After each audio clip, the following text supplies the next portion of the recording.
Good God's glorious morning, everyone, and welcome back once again to Psalm 146 Home and Garden.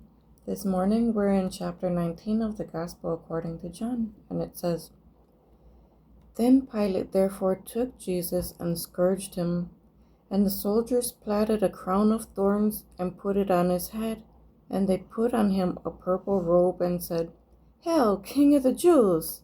And they smote him with their hands.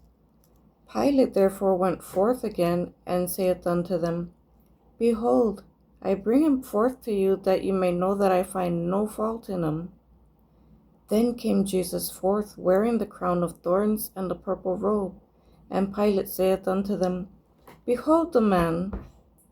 When the chief priests therefore and officers saw him, they cried out, saying, Crucify him, crucify him.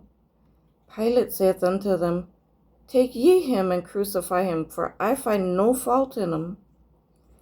The Jews answered him, We have a law, and by our law he ought to die, because he made himself the Son of God.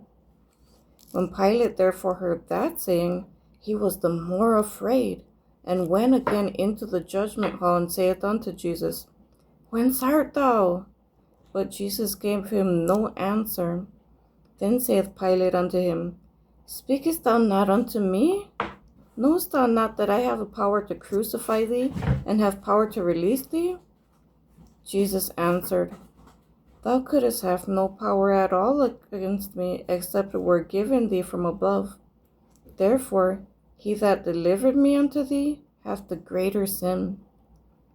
And from thenceforth Pilate sought to release him, but the Jews cried out, saying, If thou let this man go, thou art not Caesar's friend. Whosoever maketh himself a king speaketh against Caesar.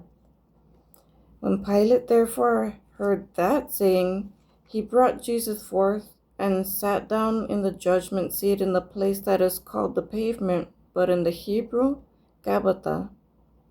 And it was the preparation of the Passover, and about the 6th hour. And he saith unto the Jews, Behold your king! But they cried out, Away with him, crucify him. Pilate saith unto them, Shall I crucify your king? The chief priests answered, We have no king but Caesar. Then delivered he him therefore unto them to be crucified. And they took Jesus and led him away. And he, bearing his cross, went forth into the place called the place of the skull, which is called in the Hebrew Golgotha, where they crucified him and 2 others with him on either side one, and Jesus in the midst. And Pilate wrote a title and put it on the cross, and the writing was, Jesus of Nazareth, the King of the Jews. This title then read many of the Jews, for the place where Jesus was crucified was nigh to the city, and it was written in Hebrew and Greek and Latin. Then said the chief priests of the Jews to Pilate, Write not the King of the Jews, but that he said, I am King of the Jews. Pilate answered, What I have written, I have written. Then the soldiers, when they had crucified Jesus, took his garments and made 4 parts, to every soldier a part, and also his coat. Now the coat was without seam, woven from the top throughout. They said therefore among themselves, Let us not rend it, but cast lots for it, whose it shall be, that the scripture might be fulfilled, which saith, They parted my raiment among them, and for my vesture they did cast lots. These things therefore the soldiers did.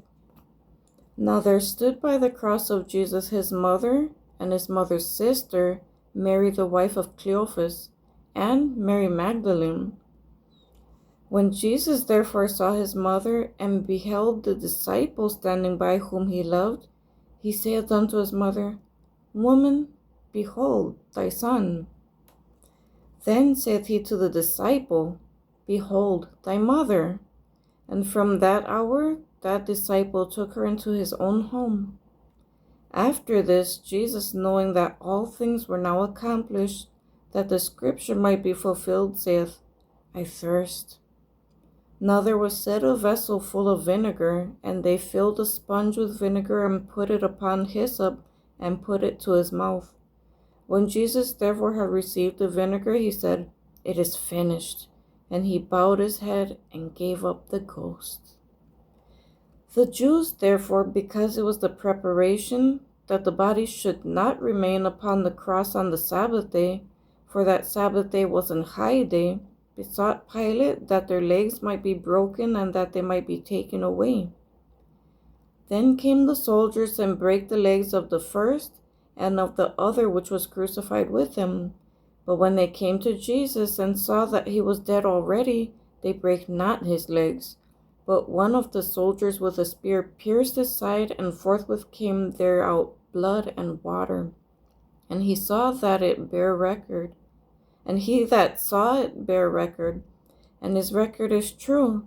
And he knoweth that he saith true, that ye might believe. For these things were done that the scripture should be fulfilled. A bone of him shall not be broken. And again another scripture saith, they shall look upon him whom they pierced. And after this, Joseph of Arimathea, being a disciple of Jesus, but secretly for fear of the Jews, besought Pilate that he might take away the body of Jesus, and Pilate gave him leave. He came therefore and took the body of Jesus, and there came also Nicodemus, which at the first came to Jesus by night, and brought a mixture of myrrh and aloes, about 100 pound weight. Then took they the body of Jesus, and wound it in linen cloths, and with the spices, as the manner of the Jews is to bury. Now in the place where he was crucified there was a garden, and in the garden a new sepulchre, wherein never a man laid yet. There laid they Jesus, therefore, because of the Jews' preparation day, for the sepulchre was nigh at hand.